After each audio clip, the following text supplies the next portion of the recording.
गुजरात के विधानसभा चुनावों के पहले चरण में केवल 4 दिन शेष बचे हैं और इस चरण में सबसे हॉट जिले सूरत की सभी सीटों पर चुनाव हो रहे हैं। इन खबर देखने वाले दर्शकों का स्वागत। मैं राजेश ओपी सिंह आपके साथ। आज करेंगे गुजरात के सूरत जिले का डॉक्टर मुआयना।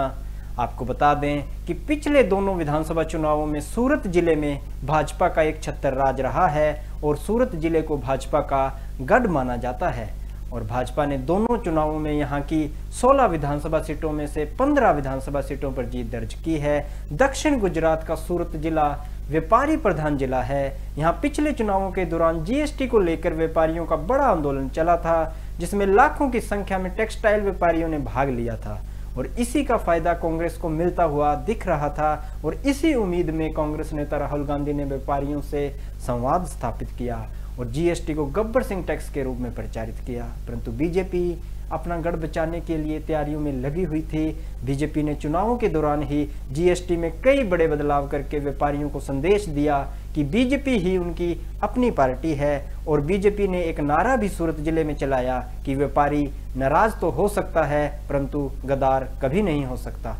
जब चुनावी नतीजे सामने आए तो बीजेपी सूरत जिले में एक बार फिर से 2012 की तरह 16 में से 15 सीटें जीतने में कामयाब रही।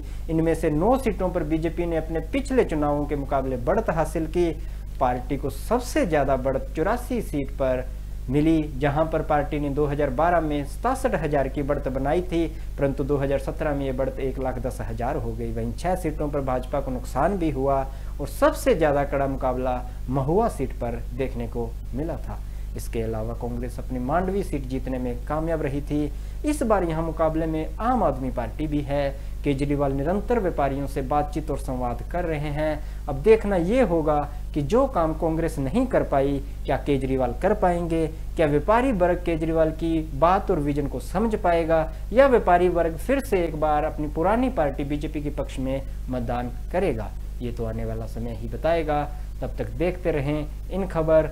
धन्यवाद। इन खबर चैनल को सब्सक्राइब करें।